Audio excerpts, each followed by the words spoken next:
여러분, 안녕하세요. 무주땅 심사랑TV입니다. 오늘은 특별한 현장 학습을 다녀온 이야기를 들려드릴게요. 무주군 신활역 플러스 사업단 주관으로 로컬 크리에이터 팀과 함께한 무주군 설천면과 무풍면 탐방기입니다. 지금 바로 시작할게요. 설천면과 무풍면은 다양한 역사적 유적과 아름다운 자연 경관을 자랑하는 곳입니다. 로컬 크리에이터들은 이곳에서 지역의 문화와 역사를 새롭게 배우고 그 이야기를 나눌 수 있는 뜻깊은 시간을 가졌습니다. 첫 번째로 방문한 곳은 설천면 소천리 고인돌인데요. 이 고인돌은 청동기 시대의 고인돌로서 적상면 사천리 3호와 유사한 때를 이루고 있다고 합니다. 현재 이기만 존재하는데요. 성혈이 있는 것이 특징입니다. 성혈이란 홍구멍이란 뜻인데 바위 그림의 한 종류로서 돌의 표면에 파여져 있는 구멍을 말합니다. 주로 고인돌의 덮개돌이나 자연 안반에 새겨진다고 합니다.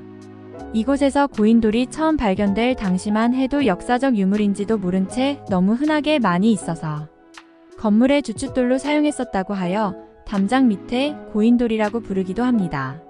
현재도 마을주택 한복판 그것도 개인사 유지에 경계구조물만으로 문화재가 관리되고 있어 문화재를 너무 소홀히 관리하는 것이 아니냐는 지적도 있지만 다른 한편으로는 선사시대와 현대가 공존하는 모양이 나름 의미가 있다고 저는 개인적으로 생각합니다.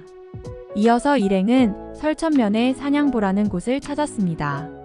사냥보는 사냥터라는 의미로 인식하고 있지만 한편으로는 과거 전해오는 구전에 의하면 서청원의 할아버지가 아산 현감 당시 손자를 돌보다가 손자의 죽음으로 인해 아들을 볼 면목이 없어 정처 없이 걷다가 당도한 것이 설천면인데 마침 이곳에 서원이 없음을 보고 청년들을 가르치기 위해 어떤 장소를 만들었을 것으로 추측하여 일부 전문가들은 사냥보가 바로 이 장소 기를양 스승사 집제의 양사제를 거꾸로 한 사양제였을 것이라고 주장합니다. 저희 일행이 보기에도 사냥보보다는 사양제가 더 현장감이 있어 보입니다. 다음 방문한 곳은 라제통문입니다. 라제통문은 그 이름에서도 엿볼 수 있듯이 백제와 신라의 경계에 만들어진 바위굴로서 과거 삼국시대로의 시간 여행을 해볼 수 있는 곳이기도 합니다. 특히 이 굴 사이를 경계로 이쪽과 굴 반대쪽의 거리는 불과 50m 밖에 떨어져 있지 않지만 백제와 신라 간에 서로 다른 문화가 있었을 것으로 추정합니다. 아마도 머지않아 이곳에서 서로 다른 문화를 체험할 수 있는 흥미로운 관광지 개발이 되었으면 하는 바람입니다. 이어서 찾아간 곳은 구산마을입니다. 자연 경관이 너무 아름다운 곳인데요. 현재 90세가 넘은 할머니의 이야기는 우리에게 정감을 주었는데요. 어릴 적 시집을 갔다가 아이를 낳지 못해 소박을 맞아 집으로 돌아왔다가 다시 다른 첩실로 갔는데 그곳에서는 애를 5이나 낳았다고 합니다. 밭이 문제가 있었던 것이 아니라 씨가 문제였던 거죠. 할머니의 오랜 삶에서 묻어나오는 노래 가사를 듣게 되었는데 잠깐 소개해 드릴게요. 기차 떠난 인천항에는 푸른 물결만 남아있네. 님 떠난 골방에는 담배꽁초만 남았네. 담배꽁초가 나를 울리네. 담배꽁초가 나를 울리네. 앉아있다고 님이 오나 누워있다고 님이 오나 담배꽁초가 나를 울리네. 입니다. 어느 마을이고 이야기가 없는 곳이 없지만 할머니의 구슬픈 짧은 노래 가사에서 일행은 할머니의 한 평생 드라마를 엿볼 수가 있었습니다.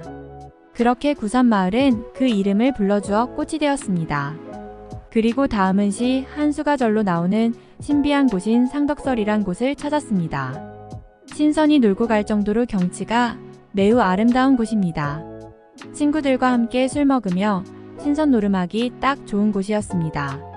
바위로 된 바닥에는 구룡량이라고 새겨져 있었고 저 멀리 강 건너편 절벽에는 구름을 품은 바위라는 운장대가 보입니다.